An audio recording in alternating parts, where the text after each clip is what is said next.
Hello and welcome back to this tutorial on creating a simple PHP strategy game. In the last part we worked with the units.php page which is going to allow us to train and untrain units. Now what we did in the last part was just create the HTML code in the forms to go along with it. So what we're going to do now is deal with what happens after the user presses the train or untrain button. So first off, what I'm going to do is I'm going to create a new function.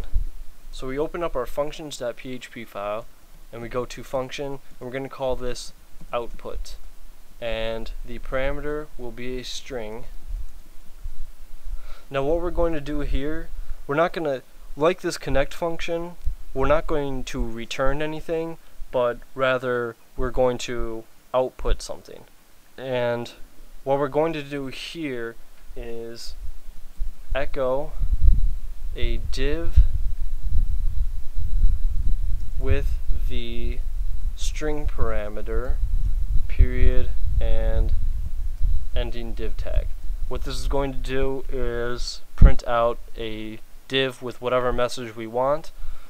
What we're going to do is we're going to style this, so we're going to give this an ID, and use this slash before a quote to allow yourself to use double quotes. Otherwise, errors will pop up here and there, and it'll be a mess. So we're going to call this output. Now what we do is we go to our style.css file, and we'll make it just under header. It can go anywhere, but call this output. And what we're going to do is we will say, let's see, what do we want to do? So what we're going to do is, first we're going to say, let's see, how do we want to do this? We'll say margin left, how far away from the left side we want it to be, and we can say 25%. That way it'll be a quarter of the way out. So then we say margin right 25%. This will give it sort of that centered feel. Now what we want to also do is add a border 1 pixel solid, and the color we can just pick any color really. So now what we can see is, as you can see, I've already tested it right here, but I deleted that code because we'll be using that in a little bit. Font, what do we want? Font style? No. Let's do font weight. Font weight will be bold. So this will be a bold text, and we want the color to be, let's just choose red. So now what we're going to do, as you can see here, we have the output. You can pause this video for a second to copy anything down. Okay, now we have our function. So what we're going to do is we're going to test this.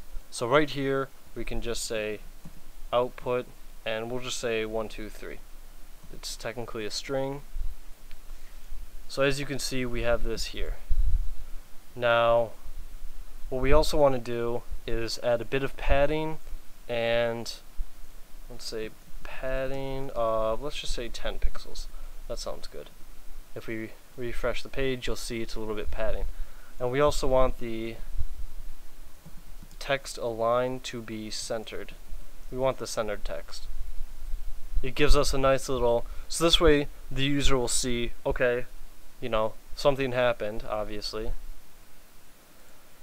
So now that we have that, what we're going to do is see if the user has actually submitted something. So we do the if is set post train. You can see that there. So if they did click submit train, this will be the post train variable will be set.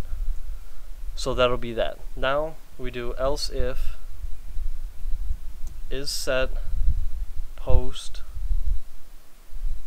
untrain, This will be if they untrained their units. So now we have these two set. We're going to handle the post variables. So we'll have worker will be, again, we want this to be protected. So post worker, and we can copy and paste this 3 more times. This will be farmer,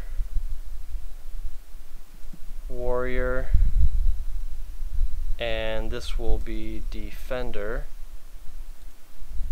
farmer, warrior, defender. Sorry, just checking the time. I don't know why, but I felt like it. So now that we have all the form variables set, we're going to, I don't know why that is doing that.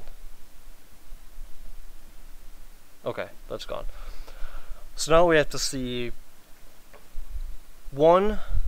Okay, there are a few things we have to check. We have to check one, if they have enough food to make the purchase of all 4 units combined. Normally, if they're just going to train 1 unit, the other units will be, 0 number. So we have to check the number of food. Then we have to check. Well, first we can check if they're trying to train a negative number of units, just because we don't want that. Then we'll check if they have enough food. If they do have enough food and they're training a positive number of units, then we will work with that. So let's add the food needed will be 10 times the worker plus 10 times the farmer plus, again, 10 times warrior plus 10 times the defenders. So that'll be the total number of food that they need. So now we want to check if, and what we're going to do here is we're going to check to see if they're training a positive number of units. So if worker is less than 0, you do the key under the backspace usually is that vertical line. So then we say farmer, that denotes or. If farmer is less than 0, or if warrior is less than 0, and again, or if defender is less than 0. Now we're going to use our output function. Output, you must train a positive number of units. So now, if we go back here, I press train, nothing happens. If we go back here and I try to train -1 worker, you'll see you must train a positive number of units. So it gives us a little, error message, I guess you can say. So now we need to say, again, if we go back to the safe, you'll see our stats. Else if stats food is less than the food needed, if we don't have enough food, we're going to output you do not have enough food. And then with this else statement, they do have enough food and they're training a positive number of units. So now what we're going to do is work on updating the database. For time's sake, just because I still want to fit this into one video, I will be pausing the video here and there just to update segments of code, and I will allow you to pause the video to copy the code down, and I will be explaining it after I post it.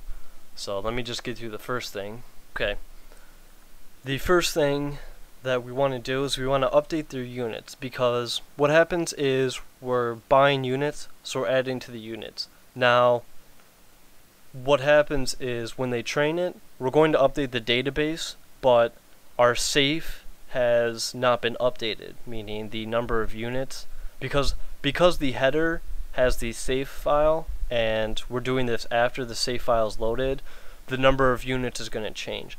So right here, we're just updating the number of units, because as you can see down here, we have the number of units there. So that's the first part. You can pause here and copy and paste the code. Well, just copy the code down, sorry. Okay, now for this part, what we've done was we've created a MySQL query that updates all the units where the ID is equal to your ID. So now, what this basically is, since we updated the unit list with our workers, we can just pretty much save to the database the new number of each unit. Now, what I'm going to do is I'm going to create a MySQL query that will update the food. So I will pause the video once more. So now what I've done was this line right here, I have updated the stats and subtracted the food needed from up here in this line. Then what I did, since that's the new stats food, I updated the stats and I set the food equal to the new number of food where the ID is the user session. So last but not least, since this is all complete, we need to output you have trained your units with an exclamation mark, because they should feel special that they trained units. Whoopsie. The final hero, yay! So now we go here, go to our page, and let's just train one of each. Now, as you can see here, I have 100 gold and 100 food. So we go to units, if we train one of each, oh no, stats food, that's because I was thinking about my other game. Sorry. Your stats, we still have 100 food. So now, if we try to train each of them, you have trained your units. Now if I tried to train like 500,000 or just 5,000, you do not have enough food.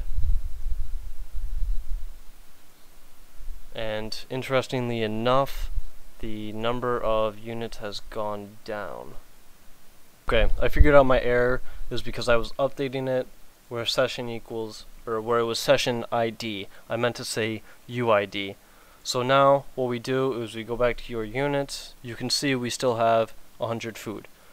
So now if we train each of them, you have trained your units, and you can see 40 food was gone because it costs 40 units total, and our units. So now what I'm going to do is I'm going to copy and paste this part into the untrained part. You'll understand why in a second. Okay, so now what I've done is I have copied and pasted the code and I've changed it. We still have the same names that we're using. Instead of food needed, I changed the variable name to food gained, and remember, you're getting back 8 food for each of them. Now, this part is essentially the same. I just added untrain. You want them to untrain a positive number of units. Now this part I changed. Instead of dealing with the stats food that we did up here and the food needed, you want to see if you actually have enough units of that type to untrain. So what I did was you can pause here, and I'm just saying if each unit that you typed in is more than you have, you don't have that many to untrain, so you can't do that.